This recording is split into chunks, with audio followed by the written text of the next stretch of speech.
আমার এখনো মনে আছে আমি একদিনে 17 পৃষ্ঠা সবক শুনিয়েছিলাম আলহামদুলিল্লাহ একদিনে। আমার আব্বা আমার পাশে আছে। এই বাংলার মাটিতে আমরা ইসকন নামের সংগঠনকে নিষিদ্ধ ঘোষণা করতে চাই। আবরারুল হক আসিফ তরুণ সমাজের কাছে একটি পরিচিত নাম। তার জন্ম খুলনায় হলেও খুলনায় প্রোগ্রাম নিয়ে তেমন একটা আসেন না।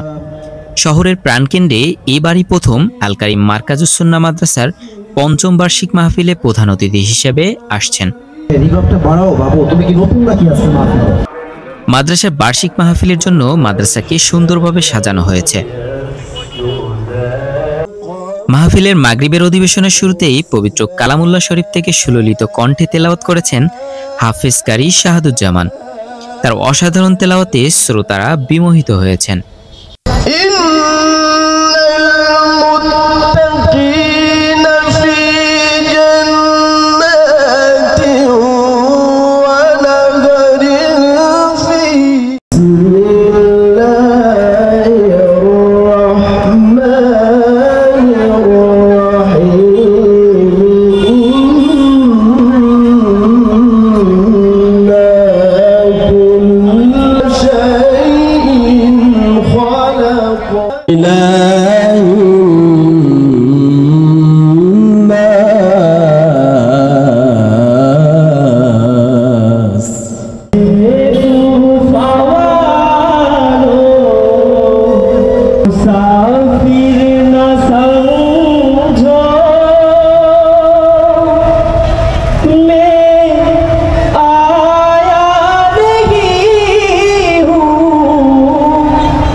বিশেষ অতিথি হিসেবে আলোচনা রেখেছেন যশোরের মুফতি ফুরকান আহমেদ কাসিমি।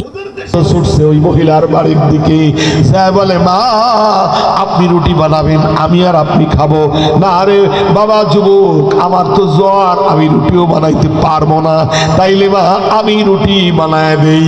৩২ লক্ষ বর্গ মাইলের প্রধানমন্ত্রী একজন বৃদ্ধা মহিলার ঝুপড়ির মধ্যে রুটি তৈরি করতেছে।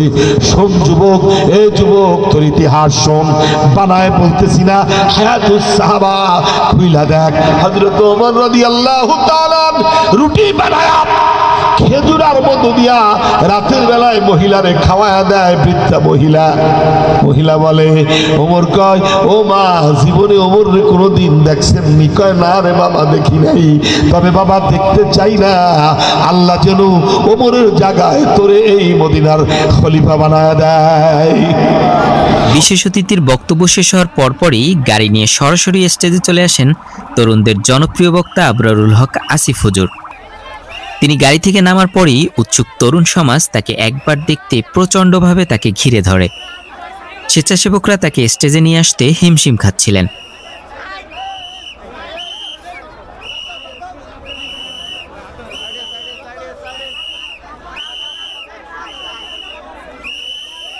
অবশেষে স্টেজের পাশে এসেই আসিফ হুজুর দাঁড়িয়ে গেলেন।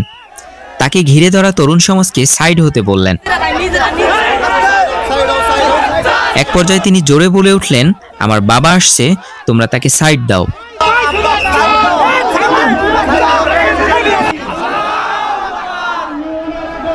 আবরারুল হক আসিফ হুজুর আলোচনা শুরুর আগেই মাদ্রাসার ১৩ জন হাফেজকে পাগড়ি প্রদান করা হয়। মুরব্বী আলেম মুফতি ফুরকান আহমেদ কাসিমি এবং আসিফ হুজুরের বাবার হাতে আল কারিম মার্কাজুস সুন্নাহ মাদ্রাসার ১৩ জন হাফেজ পাগড়ি গ্রহণ করেন। আল কারিম মার্কাজুস সুন্নাহ মাদ্রাসায় আজকে যারা পাগড়ি নিয়েছে, আল্লাহ তাআলা প্রত্যেকটা হাফেজ ছাত্রকে যুগ শ্রেষ্ঠ আলেম হিসেবে কবুল এবং মঞ্জুর করুন। সকলে আমরা দিল খুলে পড়ছি আমিন। পাগড়ি প্রদান শেষে আসিফ হুজুর আলোচনা শুরু করেন। إن الحمد لله نحمده ونستعينه ونستغفره ونؤمن به ونتوكل عليه। আজকের এই প্রোগ্রাম আল কারিম মার্কাজুস সুন্নাহ মাদ্রাসার উদ্যোগে শেখপাড়া, বাগানবাড়ি, সোনাডাঙ্গা, খুলনা। আজকের এই মাহফিলে বসতে পেরে আমরা সবাই খুশি না বেজার? ওই যে দাঁড়া থেকে কথা কয় না, এরা কেন বলেন সবাই খুশি না বেজা? সকলেই দিল খুলে পড়ছি একবার আলহামদুলিল্লাহ। আজ হাফেজ ছাত্রদেরকে পাগড়ি পড়তে দেখে আমারও আমার ছোট্টবেলার কথা স্মরণ হয়ে গেল। আমি যখন হাফেজ হয়েছিলাম শেষের দিকে এসে আমার এখনো মনে আছে, এটা শো অফের জন্য বলছি না, আমি সবাইকে উদ্বুদ্ধ করতে চাই কোরআন মুখস্থ করার জন্য।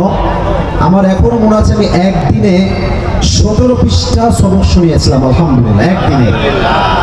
তো আমার উস্তাদ, আমি আসলে ওই দিন শুক্রবার থেকে শুক্রবার সকাল থেকে প্রিপারেশন নিয়েছি যে কালকে আমি কমপক্ষে 15 পৃষ্ঠা শুনবো। আমার নিয়ে যে 15 পৃষ্ঠা আমি আজকে মুখস্থ করেই ছাড়বো। তা আমার হুজুর জানে যে আসিফ প্রায় 1 বছর অসুস্থ ছিল, হয়তো 5 পৃষ্ঠা সবক দিবে, এর বেশি দিবে না। তা আমি হুজুরের কাছে বসলাম, তেলাওয়াত শুরু করলাম, সবক শোনাচ্ছি 1 পৃষ্ঠা 2 পৃষ্ঠা 3 পৃষ্ঠা 4 পৃষ্ঠা 5 পৃষ্ঠা। হুজুর কয় কি রে তোর কি শেষ হবে না আজকে? আমি বললাম হুজুর আপনি শুনে যান কতদূর যাওয়া যায়। তা আমার এখনো মনে আছে হুজুর আধা পড়া হওয়ার পরে বললেন, না না তোর আর লাগবে না, তোর অনেক হয়ে গেছে, সব ছাত্র বসে আছে, গানের সুযোগ দেওয়া লাগবে, একটু পরে আজান দিয়ে দিবে, time is going to over, it's very short time, শেষ করো এখনই। তো আমি বললাম হুজুর আমার এখনো বাকি আছে। তো সর্বশেষ আমার মনে আছে আমি একদিনে 17 পৃষ্ঠা সবক ইয়াদ করেছিলাম একদিনে। বড় উদ্দেশ্য এটা নয় যে আমি খুব মেধাবী বা ব্রিলিয়ান্ট।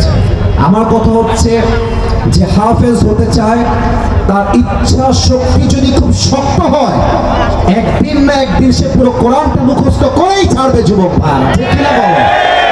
এটার জন্য রবের রহমতের প্রয়োজন হয়, আব্বা আম্মার দোয়ার প্রয়োজন হয়। তো আমার আছে এখানে অনেক কবি মাদ্রাসার ছাত্র আছেন, আমার মাহফিলে 90% বেশি স্কুল কলেজ ছাত্ররা বেশি থাকে। আজকে অনেক মাদ্রাসার ছাত্র দেখতে পাচ্ছি। আমার আব্বা আমার পাশে আছে, মানে ভুলভাল বানায় বলার কোনো চান্স নাই। আমি যখন কাফিয়া জামাতে পড়ি, অনেকে কয় মাদ্রাসার ছাত্র আছেন, আমি যখন কাফিয়া জামাতে পড়ি, আমি কাফিয়া জামাতে উত্তরবঙ্গে বোর্ড পেয়েছি, বোর্ড স্থান করেছি আলহামদুলিল্লাহ। 10 জনের মধ্যে আমার নামটাও ছিল। তো বড় উদ্দেশ্য হচ্ছে একটা হাফেজ হওয়ার পরে আমি তেলাওয়াত ছেড়ে দেই নাই।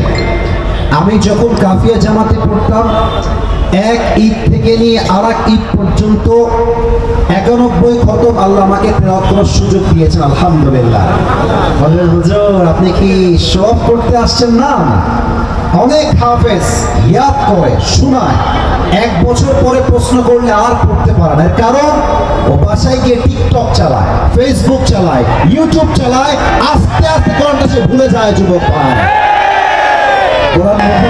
আমার শরীরটা খুবই খারাপ, গায়ে জ্বর, কথা খুব বেশি একটা আজকে বলতে পারবো না।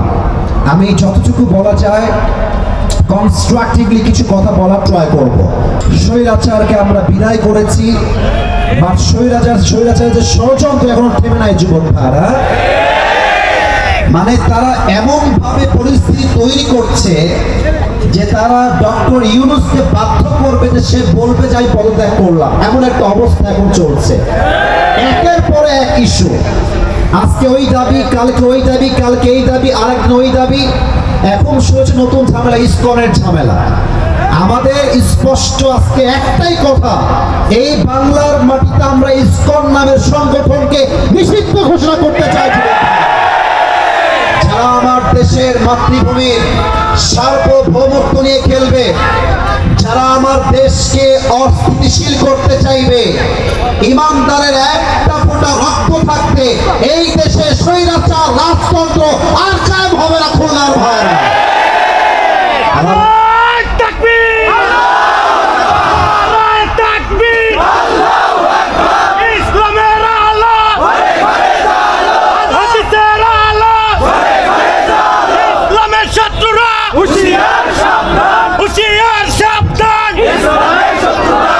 মাশাআল্লাহ, ভাই কণ্ঠ তো বাঘের মতো কণ্ঠ, আল্লাহ কবুল করুন, সকলে পড়ায়। আর আমিও কিন্তু খুলনায় জন্মগ্রহণ করেছি, এটা আপনারা জানেন। আমার জন্ম খুলনায়, আমার মা, আমার বড় বোন, আমার দাদি, দাদা, নানা, নানি, ফুফা, ফুফি, খালা, খালু, 14 গোষ্ঠী দেয়াল ফ্রম খুলনা। তা আমি হলাম খুলনার মানুষ বাই বার্থ। আমার জন্ম খুলনার বাগেরহাটে, আমার বাবাও খুলনার মানুষ, সবাই আমরা খুলনার মানুষ। আজকে কোনো পর নয়, আজকে ভাবটাই হচ্ছে আপন আপন, ঠিক না? যাদের ফোনটা অন আছে, এই যে টিরিং বিলিং করছেন, অফ রাখেন, ফোনটা অফ রাখেন। সারা জীবন ফেসবুকে দেখেছেন, টিকটকে দেখেছেন, ইউটিউবে দেখেছেন, ইনস্টাগ্রামে দেখেছেন, ওই সব দেখার দিন শেষ। আজকে সরাসরি দেখার বাংলাদেশ। ফোনটা অফ রাখেন, সবাই একটা কাশি দেন। আজকের এই মাহফিলে আমার প্রিয় ভাইরা, বিবাহিত কারা কারা একটু হাত তুলুন তো সবাই। আচ্ছা, বিবাহিত আপনারা, আচ্ছা হাত তুলেন, হাত নেওয়া না। এবার সিঙ্গেল যারা তারা হাত তুলেন। তোমাদের বউ নাই কারো? শীতকাল, যুবকদের কষ্ট বেড়ে গেছে। আব্বা জান দেখেন তো আজকে এত ছেলে পেলে মাহফিলে, সব দাড়িওয়ালা টুপিওয়ালা দিনদার দেখে মনে হচ্ছে। এই মেয়েদের দিনদার ভাল লাগে না, কিছু কিছু মেয়েদের গাঞ্জাখোর ভাল লাগে আমার, আর বাসও খায় ছেলে পেলে। হ্যাঁ, আরে ভাই একটা কথা লজিক্যালি বোঝেন, যুক্তির সাথে বোঝেন। গাঞ্জাখোর তো নিজের জীবনের মূল্য নিজেই বুঝে না, ও তার বইয়ের মূল্য বুঝবে কেমন করে? আমার আল্লাহ এই বন্ধুকে সঠিক বুঝদান করুন। সকলে পড়ানে খুলনাবাসী যেখানে, শেখপাড়াবাসী যেখানে, আমার প্রথম পরিচয় আহলে হাদিস নয়, প্রথম পরিচয় কওমি নয়, প্রথম পরিচয় জামাত নয়, প্রথম পরিচয় বিএনপি নয়, আমার প্রথম পরিচয় আমি মুসলমান ঘরের সন্তান। কালকে আল্লাহ তাআলা উলামা সম্মেলন 1.5 ঘন্টার মতো আলোচনা করে আসিফ হুজুর খুলনার এই মাহফিলকে সমাপ্ত করেন।